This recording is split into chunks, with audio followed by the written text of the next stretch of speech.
हरि ओम. योगदास जय गणेश जोशी यांनी निरूपण केलेला ज्ञानेश्वर माऊलींचा हरिपाठ अभंग 7वा, ओवी क्रमांक 27. अनंत वाचाळ बरळती बरळ, त्या कैसे निदयाळ पावे हरी. अनंत वाचाळ बरळती बरळ, त्या कैसे निदयाळ पावे हरी. अभक्त तोंडाला जे येईल ते बरळत असतात.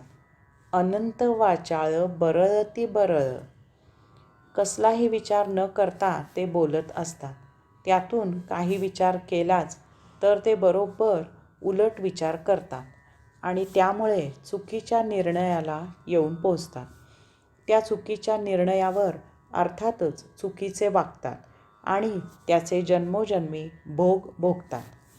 काही जण विचार न करता बोलत सुटतात. देव आहे तर येथे वाईट गोष्टी घडून कशा शकतात? देव आहे तर मंदिरात चोऱ्या होतातच कशा? देव आहे तर गुन्हा घडतोच कसा?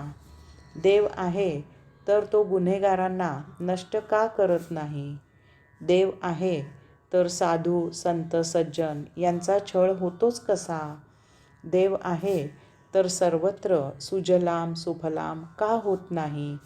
त्यांना समजत नाही की देवाने आपल्यासाठी ही सुंदर सृष्टी निर्माण करून दिली आहे.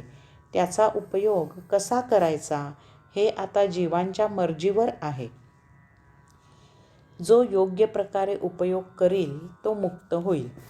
परमात्मा स्वरूप होऊन सृष्टीलीलेचा आस्वाद घेईल.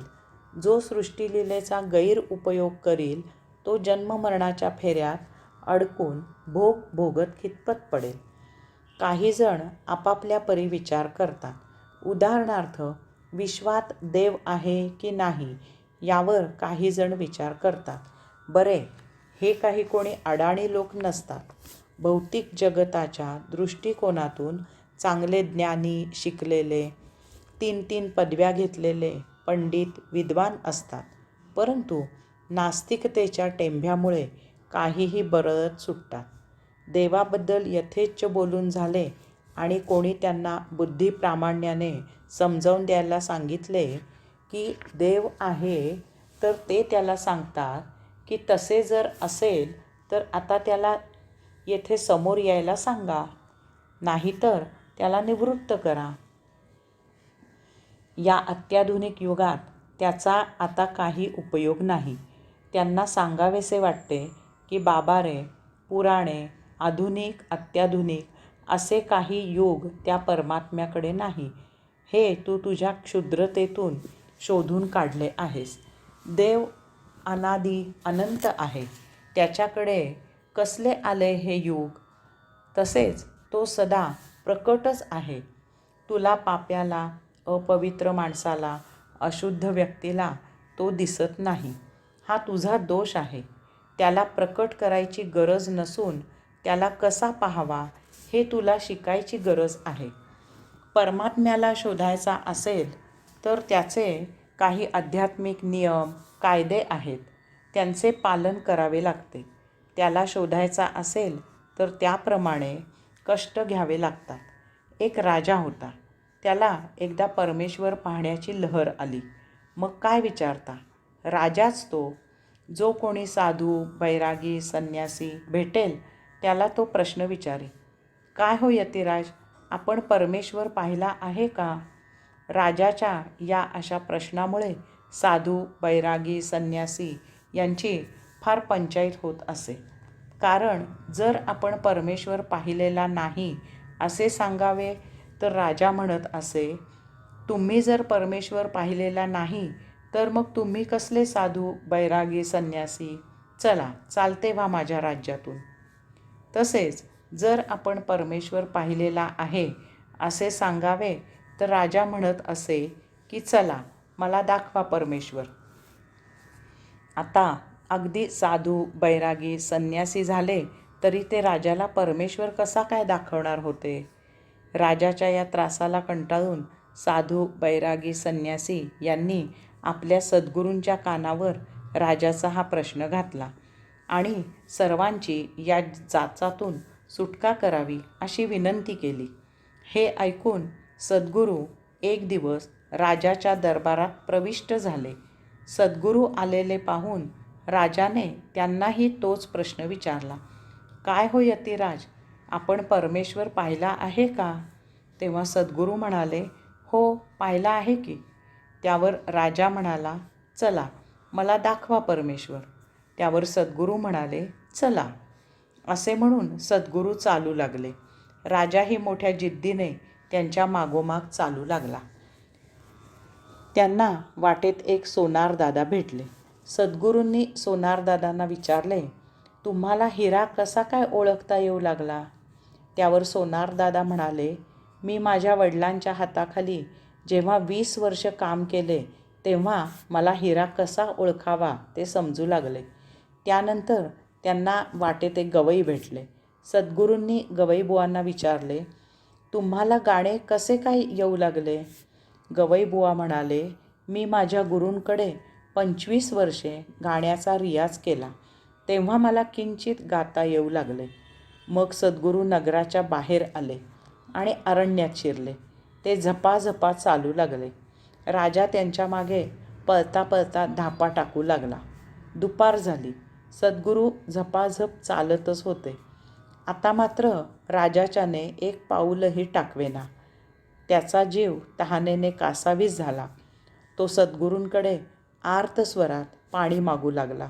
तेव्हा सद्गुरू राजाला म्हणाले, राजा, जेव्हा तुला अशीच परमेश्वराची तहान लागेल, जेव्हा तू परमेश्वराला भेटण्यासाठी असाच तळमळू लागशील आणि जेव्हा तू त्या सोनारदादासारखा, त्या गवयासारखा 20-25 वर्षे तपश्चर्या करशील, तेव्हा कदाचित परमेश्वर म्हणजे काय ते तू जाणशील. श्री ज्ञानेश्वर माऊलींना या अशा अनंत वाचाळ बरळती बरळ लोकांची कीव येत आहे. त्यांना अशा या निरर्थक वाचाळपणा करणाऱ्यांची दया येत आहे. यास्तव श्री ज्ञानेश्वर माऊली येथे म्हणतात, त्या कैसेनी दयाळ पावे हरी. या अशा मूर्ख लोकांना तो परमात्मा कसा पावणार आणि तो परमात्मा पावन झाल्याशिवाय यांचा उद्धार तरी कसा होणार? कारण मुक्ती तर प्रत्येक जीवाला अटळ आहे. ती केव्हा ना केव्हा प्रत्येक जीवाला प्राप्त करावीच लागते आणि करावीच लागणार आहे. मुक्ती तर परमात्मा पावन झाल्याशिवाय मिळत नाही. तेव्हा हे परस्पर विरुद्ध विचित्र जमून कसे येणार? हे असे लोक मुक्त कसे आणि केव्हा होणार? या अशा लोकांबद्दल दया व्यक्त करत असतानाच श्री माऊली याचे उत्तर देतात, त्या कैसेनी दयाळ पावे हरी. त्यांनी अशा लोकांबद्दल करुणा व्यक्त करतानाच त्या परमेश्वराकडे या अशा लोकांसाठी लगेचच येथेच करुणा भाकली आहे, प्रार्थना केली आहे, जेणेकरून तो परमात्मा या अशा लोकांचाही उद्धार करील.